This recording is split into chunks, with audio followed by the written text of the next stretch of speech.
My ex-wife walked out on me and our newborn twins in search of real love, abandoning me to navigate sleepless nights, midnight feedings, and diaper changes alone. Then, without a hint of remorse, she sent me a demand letter insisting I bankroll her lavish new life and support her burgeoning family. Refusing to be her ATM, I orchestrated a lesson so unforgettable that she'll think twice before ever trying to exploit me, or our children, again. 8 years ago, right after our twins were born, Adabo and I ended our relationship. We'd only been together about 14 months when she learned she was pregnant. Honestly, we panicked and figured, maybe we can stick it out for the kids. You hope that having a family will just make everything click, right? But we weren't exactly a perfect match. We had fun sometimes, but there was never a deep connection. When she got pregnant, I thought we could push through. For a while, things were okay. We argued like any couple, but nothing catastrophic. We co-parented reasonably well and kept things civil. Then she met someone new, a guy she believed could offer her a brighter future. She was honest about it, and we both agreed that splitting up was the best move. I can't say I was devastated. Our relationship wasn't very strong. We separated amicably and fell into a co-parenting routine, splitting time with the twins, communicating about their needs, and never dragging child support into it, since we kept things financially fair. About 2 years after our breakup, Adabo introduced me to her husband-to-be. This wasn't the guy she started dating immediately after we split. It was someone else entirely, and he had a daughter around the same age as our twins. She told me how serious they'd become, and I wanted to be supportive, for the sake of the kids. I didn't mind them having another positive parental figure around. But things shifted when Adabo casually suggested including her stepdaughter in all the outings and activities I planned for our twins. At first, it seemed like an innocent attempt to blend the families. But soon she expected me to treat her stepdaughter exactly like my own child. Let me be clear, I have nothing against her stepdaughter. She's a sweet kid. But I never signed up to be a father to someone else's child. When we first discussed it, I explained that while I understood her desire for togetherness, I had to prioritize my own twins. I already had my hands full. She kept pushing, though, and I tried not to let it frustrate me. Co-parenting is a delicate balance. You're trying to serve your kids, keep peace with your ex, and navigate her new partner. But the demands kept growing. It reached a point where Adabo expected me to babysit her stepdaughter anytime I had our twins. If I planned a weekend activity, she'd ask, "Can you take her too?" I didn't mind the occasional favor, but not as a regular obligation. It felt unfair to my own children and to me. Every time I prepared something special, gifts, surprise outings, it became a debate about fairness to her other kids.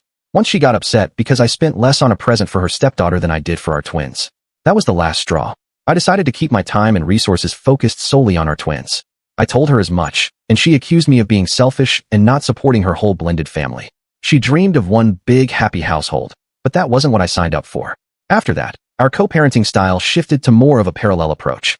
We each handled our own time with the kids and seldom attempted any combined family events. It simplified things and let me concentrate on my twins without extra pressure. Yet every so often, she'd bring it up again, expecting me to feel guilty for not stepping up as a parent to all the children under her roof. Over the years, her household grew increasingly complex. She and her husband had a baby together, then took in his nephew. Now, at her place, there are our twins, their stepsister, a step-cousin, and a half-sister all living as one big family unit. Adabo tries to keep everyone united, but I've made it clear, my role is solely as dad to my twins. It's a fine line between supporting her choices as a mother and being forced into a parenting role I never agreed to. Just when I thought we'd settled into a workable pattern, something new would pop up. Every few months, another expectation would land on my plate. Then came the latest issue, the school trip. Our small school mixes ages into the same classrooms, so my twins are in class with their stepsister and step-cousin. That arrangement itself didn't bother me, but the question of who pays what for the trip sure did. This trip is a big deal for the kids. It wasn't just any field trip. It was a visit to an interactive museum that promised hands-on exhibits and workshops. Sure, it was expensive, but my twins were thrilled, and I wanted to give them a memorable day. Since I could afford it, I went ahead and paid for their spots. I figured Adabo would be happy the kids were getting this opportunity. But the moment I mentioned I'd covered the cost, she went oddly silent, then told me outright that it wasn't fair if her other 2 kids couldn't go. At first I thought she was joking. There was no way she expected me to pay for her whole crew. But she was stone serious. Our kids shouldn't watch yours go off on a luxury trip and feel left out, she said. I stayed calm and reminded her that I was only responsible for my own twins. I suggested she and her husband could fundraise or save up if those other kids needed to join. Instead, she shot back that watching their siblings leave without them would cause resentment and tear the family apart. Then her husband jumped in. It's unfair to treat any of the kids differently, he argued. We're all supposed to be siblings. I asked him, why is it my job to finance every child in your house? He gave me a disappointed look, accusing me of being selfish and sabotaging their family. They made it sound like I was cruel and that I'd damage the kids' relationships if I didn't pay. I kept pointing out that these weren't my stepkids, and I'm not made of money. It was my turn with the twins, and this trip was for them. If Adabo's family cared so much, they could figure out their own finances. But every time I tried to end the conversation, they circled back to fairness and unity, as if I was the villain for wanting to do something nice for my own children. I walked away feeling frustrated and bewildered. I tried to explain that I wasn't responsible for her other kids, but they refused to let it go. All I wanted was a fun learning experience for the twins during my time with them. A few days later, Adabo asked to meet in person. I agreed. Better to hash it out face-to-face than keep texting. We met at a small diner halfway between our places, and right away I could tell this wasn't a casual catch-up. She launched into how this trip was just one example of a pattern. In the future, other activities, events, and maybe even vacations would come up, and we needed a shared philosophy about treating all the kids equally. She warned that letting my twins go without their step-siblings would create long-term resentment. They'll grow up feeling unequal, and you'll be to blame for tearing the family apart. I listened, breathing slowly, while she framed it as a big-picture matter of family unity. When she finished, I reminded her, again, that these aren't my kids. I've been clear about parallel parenting. I handle expenses and plans for my twins. She does the same on her end. Anything beyond that is up to her and her husband. That's when she dropped the real bomb. If you cared about the kids' well-being, you'd step up for all of them, not just your own. I felt a mix of disbelief and anger. Since when does supporting your own kids mean covering everyone else's? At that point, I was on the verge of losing it. I wanted to shake her and say, I'm trying to be a good dad. Stop making my choices your problem. Instead, I calmly reminded her that I had already done what I could for my twins. The rest was on her. I told her, look, I care about my kids' well-being. That's why I'm willing to do these things for them. But I'm not going to let you guilt-trip me into paying for kids who aren't mine. She didn't like that. She got defensive and said, you're being selfish and not thinking about how this will affect the kids in the long run. I fired back. How is it selfish to take care of my own kids? You chose to bring those other kids into your household. That's not on me. Suddenly her husband showed up. I don't know if she called him over or it was just a coincidence, but there he was, coming straight to our table. He barely looked at me. He went right to Adabo like he was about to save the day, sat down, and launched into me as if he'd been waiting for this moment. Don't think you're being fair, he said. We're supposed to be building a family here, and your actions are putting up barriers. I stared at him, wondering if he really expected me to treat my wallet like a family fund for kids who aren't mine. I said, I'm here to support my twins. That's what I signed up for. You can't expect me to pretend these other kids are my responsibility. He shot back. Well, if the kids start resenting each other, that's on you. You're the one creating division. That set me off. You're the one pushing me to be a dad to kids who aren't mine. I'm not the one making this complicated. I just want to do right by my twins, and that's it. I didn't care if he thought I was cold. It felt like they were ganging up on me, making me the bad guy for setting boundaries. As things heated up, Adabo said, if the kids grow up resenting each other, it'll be because you didn't care enough to support our family vision. I couldn't believe what I was hearing. I told her, Tiff, if that's the case, maybe you and your husband need to figure out another solution, but don't pin it all on me. By then, people in the diner were staring, but I didn't care. I was fed up with being painted as the villain. I just wanted to do something nice for my kids, and it had turned into this mess about what I owed their blended household. I stood up and said, look, I've said my piece. My focus is on my twins, and that's not changing. If you want equality, maybe look at what you're doing, not what I'm doing. I'm done being the bad guy here. With that, I walked out, feeling both frustrated and relieved. It was clear they weren't going to understand no matter what I said. But it didn't end there. A few days later, I started getting long texts from her family. It began with her usually chill sister, suddenly lecturing me about how important it is for all the kids to feel like one big family. She texted, if you really cared about your kids' happiness, you'd do this for them. It felt like an accusation, that I was wrong for not paying for her stepkids. I tried to ignore it, thinking she'd drop it, but the messages kept coming and got harsher. From subtle suggestions to outright accusations. I was selfish, stingy, ruining their family. They made it sound like I'd declared war on them.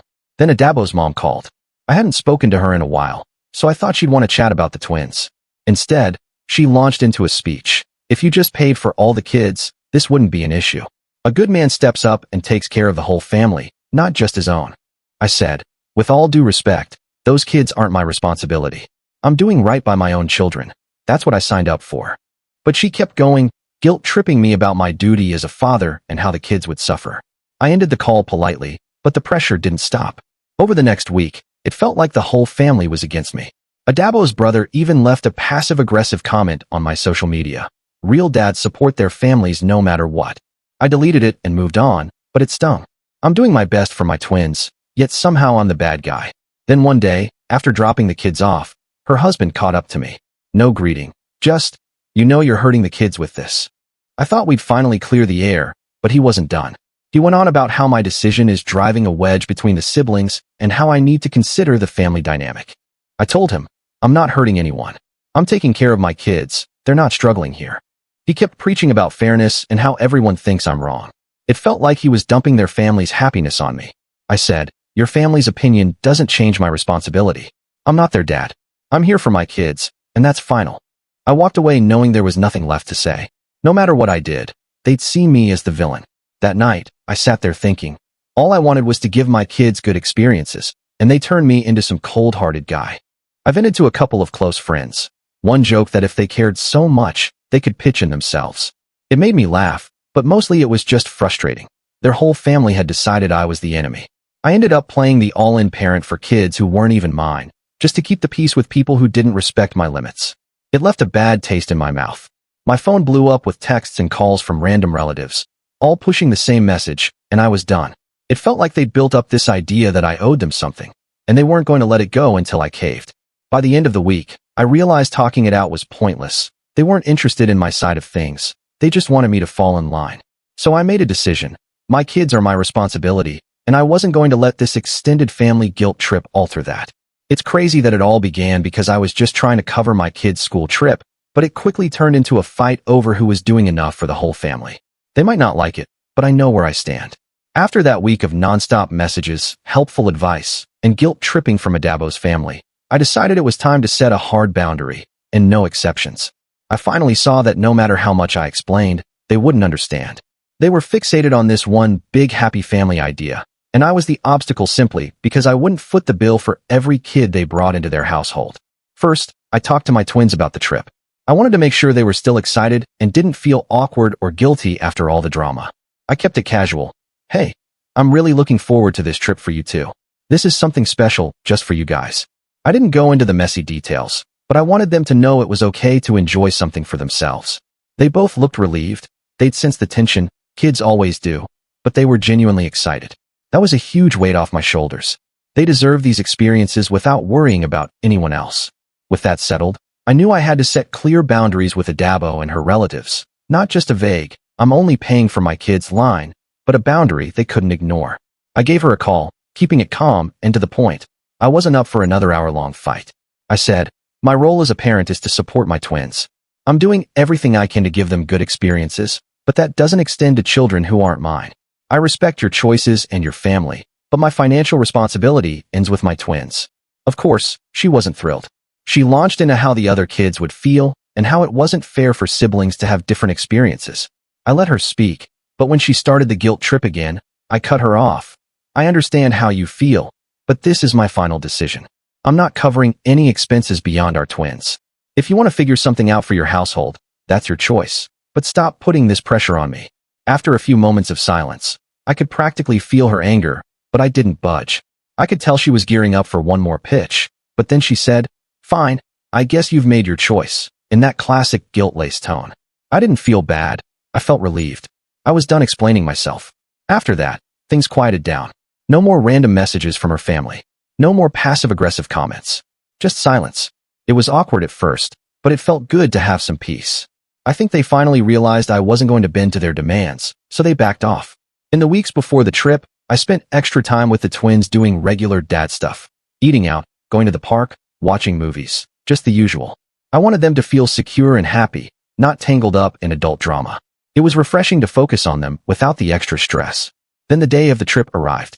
I dropped them off at school that morning, and they were all smiles, ready to go. Seeing their excitement after everything felt amazing. As they ran off to meet their friends, I felt a real sense of satisfaction thinking, this is what it's all about. It's not about making everyone happy or bending over backward for people who don't appreciate it. It's about giving my kids my best and showing them that setting boundaries is okay. Here's the twist. The day after the trip, I got a call from Adabo. I braced for a snarky comment or passive-aggressive swipe, but she asked if the kids had fun. I told her they did and kept it brief. I didn't want to reopen old wounds. Then she surprised me. Saint, and I didn't agree with you, but I respect that you stood up for yourself and your kids. I guess I needed to hear that. I was stunned. It wasn't an apology, but it felt like the first time she acknowledged I wasn't the villain they'd painted me as. Since then, things have been much more peaceful. I haven't heard from her family, and it feels like we've reached a new understanding. We might not agree on everything, but we've accepted our roles in the kids' lives. Honestly, I think this has made me a better dad. I'm not second-guessing every decision, wondering how it will affect her household. I'm just focusing on what's best for my twins. Ultimately, this taught me something important. Setting boundaries isn't just about saying no to others. It's about saying yes to your own peace of mind. I've learned it's okay to prioritize my family without guilt. If others don't understand, that's on them, not me. Things are in a good place now. The twins are happy, I'm happy, and we're moving forward without the extra baggage. I've made it clear where I stand, and I think even Adabo and her husband have come to respect it. It's not perfect, and there will probably be bumps down the road, but I know I can stand my ground and make decisions that are best for my family without getting lost in everyone else's expectations. A few weeks later, just as I thought the demands had stopped, Adabo brought up something new, my twins' living situation at her place. She hinted that I should step in. It turned out she wanted me to buy a house, not for me, but for the kids and her to live in. She argued it wasn't fair for them to shuttle between two different standards of living and that it could hurt their self-esteem if her home felt lacking. I had to ask if she was serious. You already have a home. What are you asking me to do? She ranted about her house being too small for a family of their size, framing it as if I should compensate for her choices after our split. When I said no way, she pulled out every guilt trip she could. Don't you want the kids to feel as comfortable at my place as they do with you? It's unfair you're not willing to provide their full living experience. She painted me as a cold-hearted jerk for refusing to buy them a new house. At that point, I'd had enough. I told her, the twins have everything they need at your place. If you want a bigger house, that's on you and your husband. I'm not responsible for upgrading your home. She paused, then snapped. Well, if the kids end up feeling like they only have a real home with you, that'll be on you. I shook my head, and that was that. I don't know how she thought that request was reasonable. I want the best for my kids, but I'm not buying into someone else's entire lifestyle. There's no limit to what she might ask next, but at least I'm clear now. After that conversation, I figured that had to be the end of it. I mean, where do you even go after asking someone to buy you a whole house? I was hoping she'd cool off and focus on her own responsibilities. But of course, a few days later, I got another message, not from her this time, but from her cousin. Same pattern as before. Just looking out for the kids, they said. They deserve stability in both homes. I didn't even respond. I'd said what I needed to say. It was like they all kept hoping I'd eventually crack if they came at me from every angle. But this time, I didn't let it get under my skin. I'd already made my decision. I wasn't going to argue, explain, or justify myself anymore. I focused on the twins. That was my only concern. Around that same time, the twins started opening up a little more.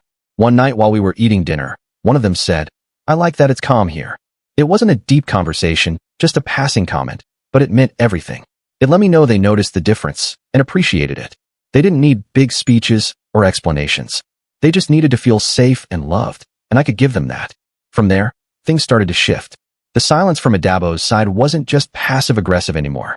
It felt like maybe, just maybe, they were finally backing off. Maybe they realized I wasn't going to fold, and all the guilt-tripping in the world wasn't going to change that. It didn't mean we were on great terms, but at least the pressure was off. For the first time in a while, it felt like I could breathe. We got into a new rhythm, just the three of us.